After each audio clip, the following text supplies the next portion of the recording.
3 বছর চেষ্টার পর গোপালগঞ্জে বাড়ি বেগুন 12 এর বীজ উৎপাদনে সফল হয়েছে বাংলাদেশ কৃষি গবেষণা ইনস্টিটিউটের কৃষি গবেষণা কেন্দ্র গোপালগঞ্জ। পরীক্ষামূলকভাবে 10% জায়গায় এই লাউ বেগুনের চাষ করে তারা। প্রতিটা গাছে অন্তত 8 থেকে 10 কেজি বেগুন ধরে। এই বেগুন থেকে অন্তত 4 থেকে 5 লাখ টাকার বীজ তৈরি হবার সম্ভাবনা রয়েছে। আগামী বছর কৃষকদের হাতে তুলে দেবেন এই বীজ, বলছেন কৃষি গবেষণা কেন্দ্রের বৈজ্ঞানিক কর্মকর্তারা। আজিজুর রহমান রনির প্রতিবেদনে বিস্তারিত। 3 বছর ধরে চেষ্টার পর 10% জায়গায় এই বেগুনের বীজ ফলাতে সফল হয়েছে বাংলাদেশ কৃষি গবেষণা ইনস্টিটিউট কৃষি গবেষণা কেন্দ্র Gopalganj. Colour expert, George sap এবং মাইল্ড অন হ্যান্ডস টেকনোলজি সমৃদ্ধ অরিক্স ক্রিস্টাল ওয়াশ আপনার লন্ড্রি এক্সপার্ট।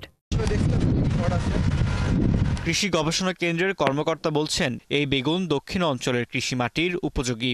এই বেগুনের যে বীজ উৎপাদন কর্মসূচি, এখান থেকে আমরা পরবর্তী বছর থেকে আমরা বীজ কৃষকদের মাঝে ছড়াই দিতে পারবো। এখানে 10% জমিতে আমরা চাষ করেছি এবং আমরা যদি সর্বোচ্চ লেভেলের ওজন দেখি তো সেটা হচ্ছে 1.5 কেজি পর্যন্ত হয়ে থাকে। 3 মাসে এর ফলন পাওয়া যায়। প্রতি কাঠা জমিতে 2000 টাকা খরচ হলেও এর থেকে লাভ হবে 4 থেকে 5000 টাকা। প্রথমে আমাদের জমিটা ভালো করে তৈরি করা লাগবে, তারপরে দেখা যাচ্ছে জৈব সার দেওয়া লাগবে, যা প্রয়োজনীয় জিনিসপত্র সেগুলো দেওয়া লাগবে। দেওয়ার পরে সুন্দরভাবে মাটিটাকে প্রসেস করার পরে তারপরে বেগুনের চারা রোপণ। প্রথমে চারা বীজ দিতে হয়, বীজের পরে চারা হয়, চারার পরে তারপরে বেড করে তারপরে সুন্দরভাবে লাগাতে হয়। যখন গাছগুলো হয় বিভিন্নভাবে সার দিতে হয়, পানি দিতে হয়, তারপরে আপনার আগাছা পরিষ্কার দমন করতে হয়।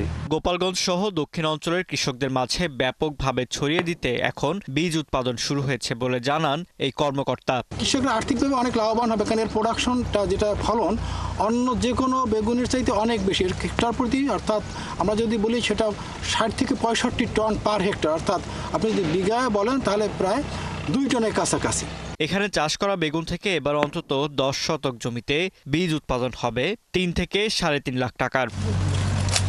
ফারদিন নীরব, 71।